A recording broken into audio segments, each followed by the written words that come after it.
Hello everyone. अगर आप एक नीट के स्टूडेंट हो या फिर अभी 12th में आए हो तो ये वीडियो आपके लिए बहुत काम का होगा, क्योंकि हमारे जो नीट की बायो होती है उसको हम दो पार्ट में डिवाइड कर देते हैं, एक बॉटनी एक जूलॉजी। तो 12th की अगर मैं बॉटनी जूलॉजी की बात करूँ तो दोनों में एक कॉमन चैप्टर आता है, रिप्रोडक्शन इन ऑर्गेनिज्म। तो ये चैनल के सारे वीडियो हम ऐसे ही बनाएंगे, जैसे सबसे पहले मैं क्या पूरी 12th की बॉटनी खत्म कर दूंगा। डेली कोशिश रहेगी कि 2 या 3 वीडियो मैं डाल सकूं, ताकि आपका जो रेगुलर आप चलते रहो। जो भी इस चीज़ में दिखाया जाएगा इस वीडियो में, आपको जो भी नीचे नोट्स दिख रहे होंगे इस समय, इनको ज़रूर से ज़रूर अपने पास लिख के रखें, क्योंकि ये वीडियो देख के अगर आप सोचोगे मुझे सब कुछ याद हो जाएगा, वो पॉसिबल होता नहीं किसी चीज़ के लिए भी। तो इसलिए मैंने इस चीज़ को पूरा ढंग से लिखा है। एनसीईआरटी इसमें पूरी कवर्ड है, चाहे तो आप इसको अपने बोर्ड पेपर के लिए जो सीबीएसई होता है उस चीज़ के लिए भी मतलब यूज़ कर सकते हैं इसको। तो शुरू करते हैं। इसमें मैं पहले बॉटनी का सबसे आपको बताऊंगा, रिप्रोडक्शन इन ऑर्गेनिज्म पहला जो उसका चैप्टर आता है। तो इसके आपको एक डेफिनेशन दिख रही होगी, रिप्रोडक्शन एक्चुअल में है क्या।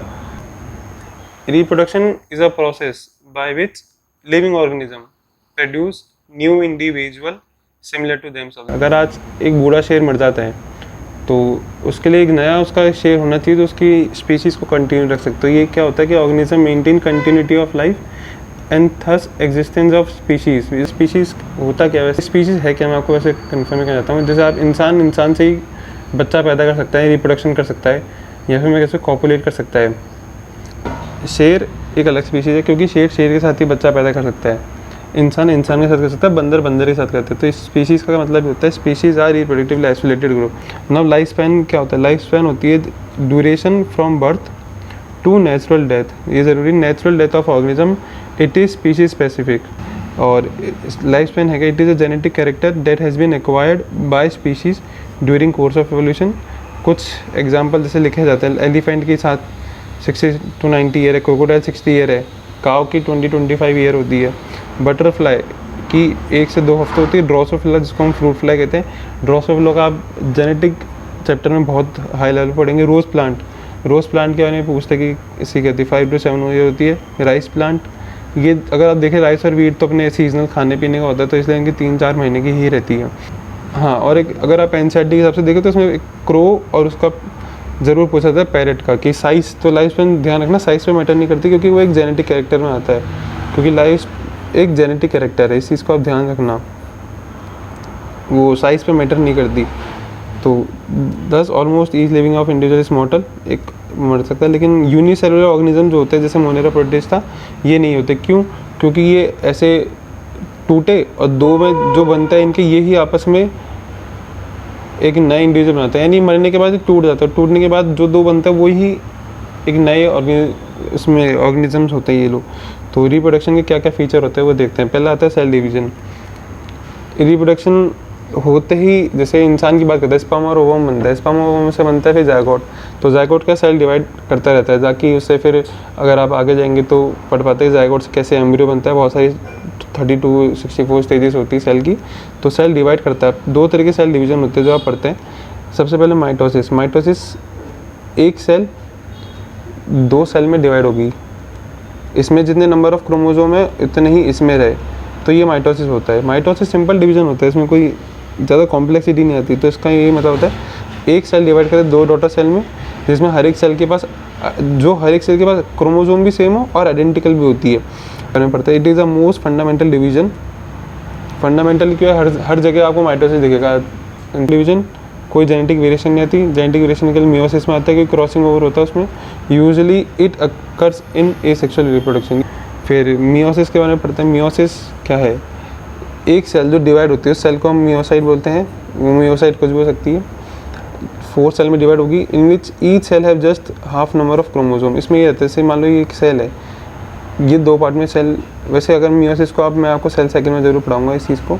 1 2 3 और 4, एक सेल पहले 2 सेल में डिवाइड होगी। इसमें अगर 2n क्रोमोसोम है तो इसमें n क्रोमोसोम, और फिर वो बाद में मियोसिस 2, इसमें जैसे मियोसिस में आप पढ़ते हैं यहाँ मियोसिस 1 स्टेप होता है, ये मियोसिस 2 स्टेप होता है। तो फिर वो बाद में हाफ नंबर, यहाँ 2n थे, यहाँ सब चारों में nn हो जाते हैं, तो ये मियोसिस कहलाती है। इसके अंदर पढ़ते हैं एक स्पेशलाइज डिवीजन है जो होती है सेक्सुअल रिप्रोडक्शन में, क्योंकि क्रॉसिंग ओवर होती है इसलिए। It can be seen in asexual reproduction. अब एक सेल डिवाइड हो रही है तो उस सेल के इंग्रेडिएंट भी तो ज़रूरी होते हैं ना उस चीज़ के लिए, तो बनेंगे। तो ये भी, लेकिन ये चीज़ ध्यान रखना है, सेल साइकिल में दिखाऊंगा इंटरफेस में कैसे होती है। Formation of reproductive unit of propagation, it is an specialise structure made in order to perform reproduction. Type of reproduction में आता है एसेक्सुअल, एसेक्सुअल सेक्सुअल। इसकी डेफिनेशन में इतना नहीं कहूँगा क्योंकि आप इसके डिफरेंस से बता सकते हैं कि asexual is a uniparent in which there is no genetic variation having a rapid और फास्ट प्रोसेस।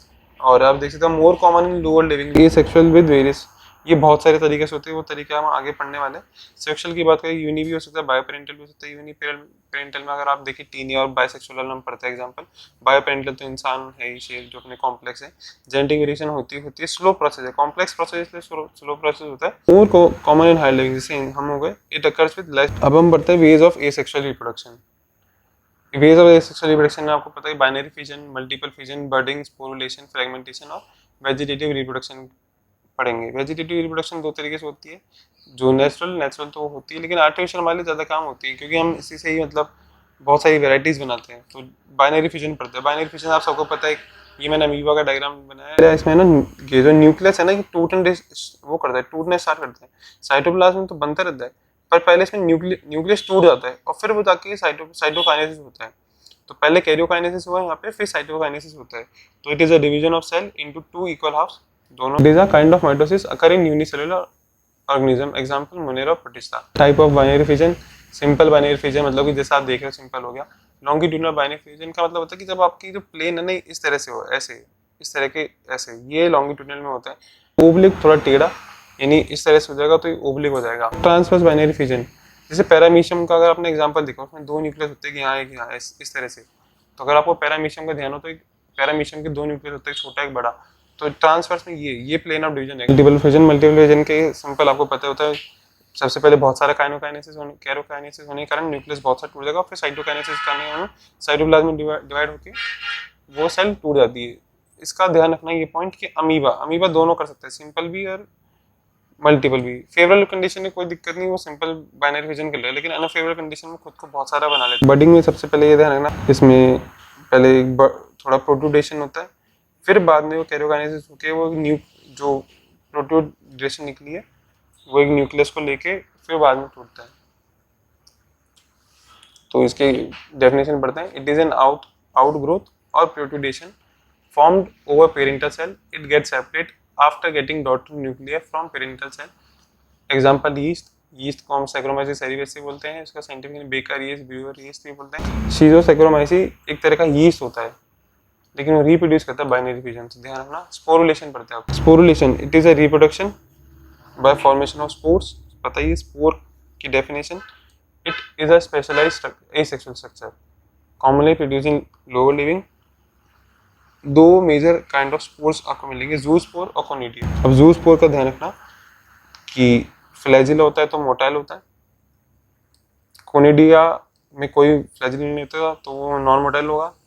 जू स्पोर फेवरेबल कंडीशन में, कोनिडिया अनफेवरेबल कंडीशन में। तो इसके देखते हैं। Zoospore they are motile and are produce in favourable condition, common in algae. तो इसमें देखेंगे they are formed inside zoosporangia endogenous. Green algae में पायरिफॉर्म मतलब पीयर शेप, ये आपको दिख होगा कि पीयर शेप किस तरह से होता है। दे आर पायरिफॉर्म, 2 से 8 फ्लैजिला हो सकते हैं। एंटीरियर, जिस तरफ ये मूव करते हैं, ये इस तरफ मूव करेगा, इस तरफ, तो इसलिए एंटीरियर अटैच फ्लैजिला होता है। एक्सेप्ट, हाँ एल्गी लिख दिया मैंने, ग्रीन एल्गी का आपने ध्यान देखा तो मैंने ग्रीन एल्गी के नीचे लिखा एक्सेप्ट। इन एक्सेप्शन तो फिर यही क्वेश्चन आता है। स्पायरोगारा जिसमें जूस्पोर नहीं होते। ब्राउन एल्गी में होता है पायरिफॉर्म, लेकिन वो लेटरली, जैसे यहाँ इंटीरियर तो वो लेटरली यहाँ ऐसे प्रेजेंट होते हैं, लेटरल तरफ। रेड एल्गी में जूस्पोर एब्सेंट होते हैं। क्लैमिडोमोनास का जूस्पोर, जैसे क्लैमिडोमोनास ये ऐसा है मतलब, तो इसका जस्ट मिनिएचर होता है, छोटा सा होता है पेरेंटल सेल का, just it is just miniature of its parent, छोटा सा होता है ऐसे ही इसका जस्ट, है ना। और वो बाद में ये फिर बाद में डेवलप होके एकदम सिंपल क्लैमिडोमोनास बड़ा सा बना देता है। मल्टी सेलुलर फिलामेंटस यूलोथ्रिक्स की बात करें, जैसे हमारा यूलोथ्रिक्स है ऐसे ये फिलामेंटस, तो इसके यहाँ पे इस छोटे से पार्ट से इसका जूस को गिरता है, या शेड पे जूस को गिरा, जैसे ही अब ये स्ट्रक्चर अभी क्या है, फिलामेंटस बनाना है, तो ये अपने फ्लैजिला लूज करेगा। अगर आपको दिख रहा हो जैसे ये ऐसे है, ये अपने फ्लैजिला लूज करके फिर बाद में ये वापस से फिलामेंटस में होता है। अब इसमें पढ़ेंगे यूरोथ्रिक्स वाले में कि in multicellular filamentous algae Ulothrix zoospore after its liberation, जैसे वो सेटल करता है एक बेस पे, अपने फ्लैजिला लूज करेगा और वापस से एक नए फिलामेंट को रैपिड डिवीजन के साथ एक यूरोथ्रिक्स फॉर्म कर देगा। ओमाइसिटी जो जूस्पोर होते हैं रेनिफॉर्म, रेनिफॉर्म मतलब किडनी शेप, ये ऐसे दिखेंगे आपको, किडनी शेप होता है और लेटरल अटैच होते हैं। इसका क्या मतलब है? हिट्रोकॉन्टे, दे आर हिट्रोकॉन्टे। हिट्रोकॉन्टे का मतलब होता है कि दो तरह के फ्लैजिला होते हैं। एक फ्लैजिला जैसे इसको स्मूथ फ्लैजिला बोलते हैं, इसमें कोई ये जो होता है ना, ये स्ट्रक्चर मैस्टिगोनियम्स कहलाते हैं। ये जैसे फ्लैजिला है ना ऐसे, तो इस पे जो ऐसे स्ट्रक्चर मैंने बना रखा है ये मैस्टिगोनियम्स होते हैं। क्या होते हैं? मैस्टिगोनियम्स। तो विप्लेस में नहीं होते, 3 सेल पे होते हैं। तो दो अलग तरह के हो गए फ्लैजिला, तो इसको बोलते हैं हिट्रोकॉन्टे। अब हम बढ़ते हैं कोनिडिया। कोनिडिया स्पेशलाइज है, नॉन मोटाइल है, स्मॉल होता है, स्फेरिकल होता है, यूनिन्यूक्लिएटेड होता है और कोनिडियो 4 पे होते हैं। बेसिपिटल ऑर्डर, बेसिपिटल ऑर्डर का मतलब जैसे मतलब कि ये ऐसे है, तो जो नया होगा ना वो ऊपर ही ओरिजिनेट करेगा। तो ये फर्स्ट, ये सेकंड, ये थर्ड, इस तरह से। अगर एक और ओरिजिनेट करेगा वो यहाँ पे ओरिजिनेट करेगा, यहाँ नहीं करेगा।